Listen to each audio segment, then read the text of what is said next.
नमः शिवाय। दोस्तों, मेष राशि वाले जातकों का इस चैनल पे स्वागत है। इस वीडियो में हम आपको बताने जा रहे हैं मेष राशि वाले जातकों के लिए साल 2023 में नवंबर और दिसंबर का महीना किस प्रकार जाने वाला है। 2023 के इन दोनों महीनों की समयावधि में मेष राशि वाले जातकों के जीवन में ग्रहों के माध्यम से किस प्रकार की स्थिति और संभावनाओं का निर्माण होने वाला है। किन किन क्षेत्रों में सकारात्मकता, बड़ी खुशखबरी आपको देखने के लिए मिल सकती है और कहां पर इन दोनों महीनों में आपको सावधानी बनाकर चलने की आवश्यकता रहने वाली है।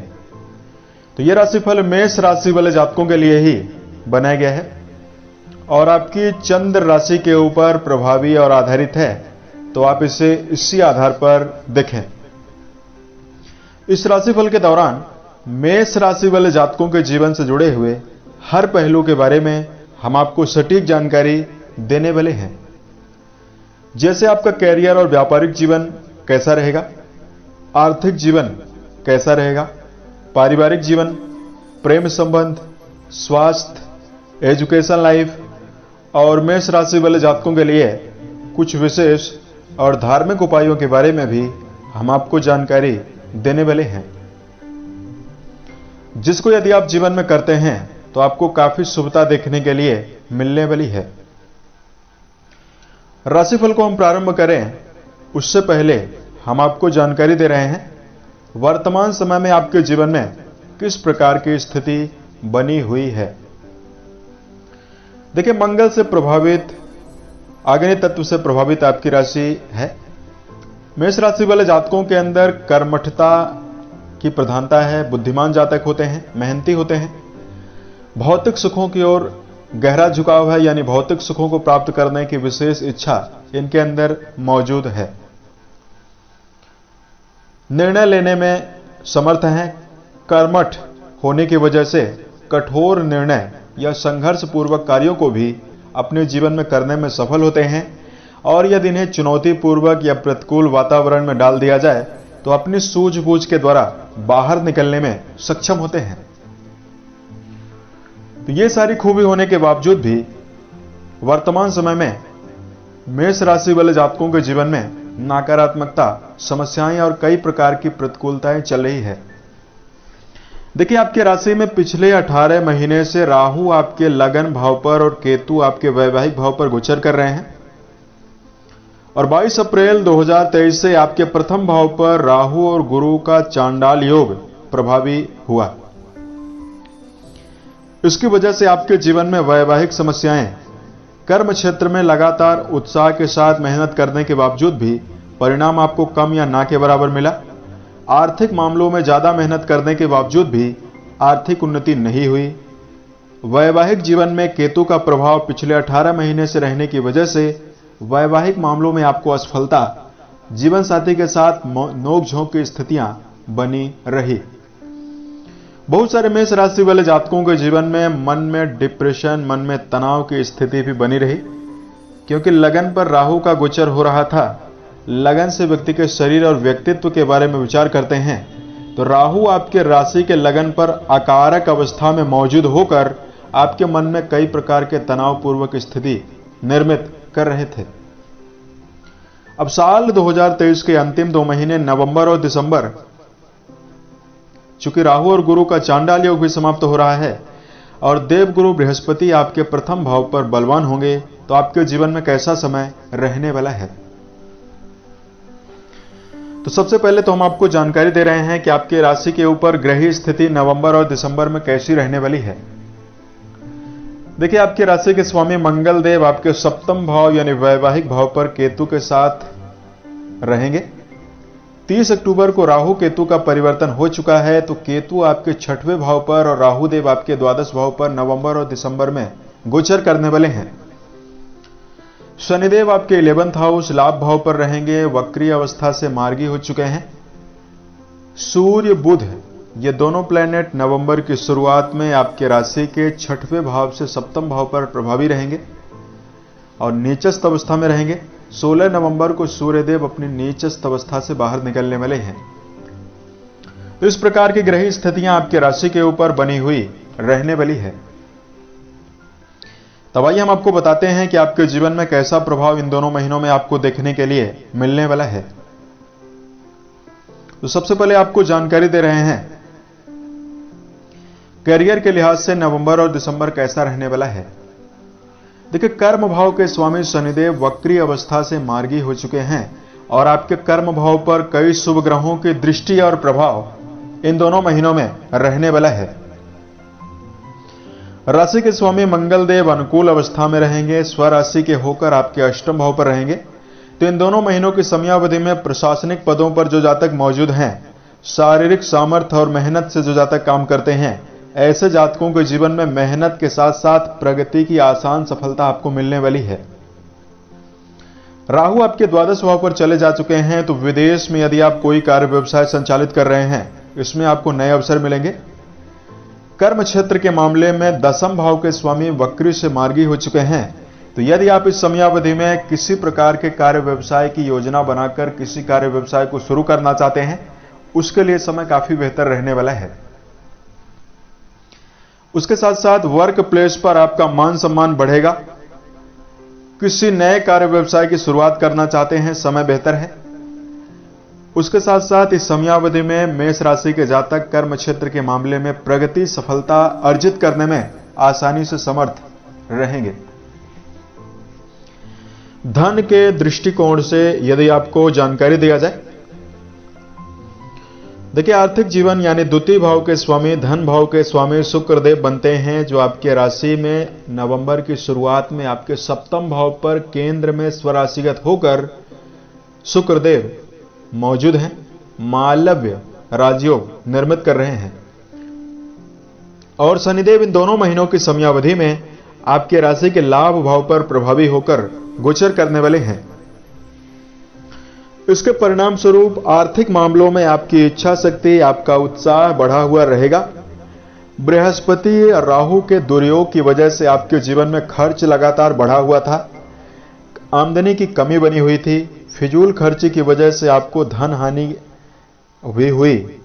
तो यहां पर आपके जीवन में नवंबर और दिसंबर के महीने की समयावधि में आर्थिक मामलों में धन के कई स्रोत निर्मित होते हुए नजर आएंगे। आर्थिक उन्नति आपकी काफी ज्यादा रहने वाली है। नवंबर और दिसंबर की समयावधि में यदि आप कोई व्यवसाय कर रहे हैं, पार्टनरशिप से जुड़ा हुआ व्यापार है, उसमें आपको आसानी से सफलता मिलने वाली है। पारिवारिक जीवन के दृष्टिकोण से यदि आपको जानकारी दिया जाए, मेष राशि वाले जातकों, राशि का दूसरा भाव परिवार को लेकर जिम्मेदार है और इन दोनों महीनों की समयावधि में आपके द्वितीय भाव के स्वामी शुक्रदेव अच्छे भावों से होकर गोचर करने वाले हैं और अपनी स्वराशि में नवंबर के महीने में रहने वाले हैं। यदि आपको पारिवारिक जीवन में तनातनी, परिवार में विवाद, संकट और सामंजस्य की कमी परेशान कर रही थी, परिवार में लड़ाई झगड़े और कलह की स्थिति लगातार परेशान कर रही थी, तो ये महीने आपके जीवन में बेहतर रहेंगे। नवंबर और दिसंबर के महीने में पारिवारिक सुखों में वृद्धि होगी। मेष राशि वाले जातकों के जीवन में परिवार का भी सहयोग मिलने की संभावना दिखाई दे रही है। आपके राशि के पंचम भाव के स्वामी नीचस्थ अवस्था में हैं, तो यदि आप संतान को लेकर कोई चिंता कर रहे हैं, नवंबर के मध्य के पश्चात संतान के मामले में स्थिति काफी बेहतर रहने वाली है। उसके साथ साथ शिक्षा को लेकर जानकारी दिया जाए, देखिए, विद्यार्थी जीवन में जुड़े हुए जातकों के लिए यह समय अच्छा रहने वाला है। देवगुरु बृहस्पति अपनी पंचम दृष्टि से आपके राशि के शिक्षा भाव और नवम भाव यानी हायर एजुकेशन के डिपार्टमेंट को एक्टिवेट कर रहे हैं, प्रभावी कर रहे हैं। तो बौद्धिक शक्ति और आत्मविश्वास विद्यार्थी जीवन में जुड़े हुए जातकों का बढ़ा हुआ रहेगा। इसकी वजह से शिक्षा के मामले में भी समय आपके लिए काफी खास है, काफी बेहतर है। पिछले 18 महीने से राहु देव का प्रभाव आपके पंचम भाव पर यानी बैड इफेक्ट पड़ रहा था, तो विद्यार्थी जीवन में जुड़े हुए जातकों को मुश्किलों का भी सामना करना पड़ रहा था। यहां पर आपके लिए वैवाहिक जीवन के मामले में यदि आपको जानकारी दिया जाए, मेष राशि के जातकों, वैवाहिक दृष्टिकोण से समय आपके लिए नवंबर और दिसंबर का मिला जुला है। इसमें आपके सप्तम भाव यानी वैवाहिक भाव पर नवंबर के मध्य तक नीचस्थ अवस्था में सूर्य विराजित रहेंगे। तो मेष राशि वाले जातकों को वैवाहिक मामलों में 16 नवंबर तक आपको सावधानी रखने की आवश्यकता रहने वाली है। उसके पश्चात वैवाहिक जीवन में आपको अनुकूल प्रभाव मिलने वाला है। देखिए, पिछले 18 महीने से राहु और केतु का जो बैड इफेक्ट था आपके राशि के सप्तम भाव यानी वैवाहिक भाव पर बना हुआ था। इसकी वजह से वैवाहिक जीवन में जुड़े हुए जातकों के बीच में सामंजस्य की कमी जरूर बनी हुई थी। लेकिन यहां पर आपके जीवन में नवंबर और दिसंबर की समयावधि काफी अच्छी है। 16 नवंबर के पश्चात आपके जीवन में वैवाहिक मामलों में काफी उत्साह, भावनात्मक रूप से जुड़ाव और वैवाहिक जीवन में उत्साह की वृद्धि बनी हुई रहने वाली है। उसके साथ साथ यदि आपके लिए स्वास्थ्य के दृष्टिकोण से जानकारी दिया जाए, देखिए सेहत के लिहाज से मेष राशि वाले जातकों को नवंबर और दिसंबर की समयावधि में विशेष सावधानी रखनी चाहिए। राशि के स्वामी मंगल देव आप 14 नवंबर के पश्चात आपके अष्टम भाव पर प्रवेश करेंगे और अष्टम भाव से अच्छा भाव नहीं कहा जा सकता। अष्टम भाव पर मंगल का गोचर आपके सेहत के मामले में आपको मिला जुला प्रभाव देने वाला है। देखिए, मानसिक रूप से बृहस्पति का अनुकूल प्रभाव है, तो मेष राशि वाले जातक चुस्त दुरुस्त अपने आप को मन से महसूस करेंगे। मन में संकल्प शक्ति, पराक्रम और मन में साहस की परिपूर्णता रहने वाली है। लेकिन यहां पर मंगल देव आपके अष्टम भाव पर रहेंगे तो आपके जीवन में कहीं न कहीं शारीरिक मामलों में आपको घबराहट की प्रॉब्लम, मौसम परिवर्तन से जो बीमारियां उत्पन्न होती है, आसानी से आप उसकी चपेट में आ सकते हैं। उसके साथ साथ मंगल को रक्त का कारक, बीपी का कारक माना जाता है। तो यदि आप इस समयावधि में छोटी मोटी बातों को लेकर व्यर्थ के तनावपूर्वक माहौल में रहते हैं तो ब्लड प्रेशर आपको परेशान कर सकता है। और इस समयावधि में मेष राशि वाले जातकों को वाहन चलाते समय भी विशेष सावधानी रखने की आवश्यकता रहने वाली है।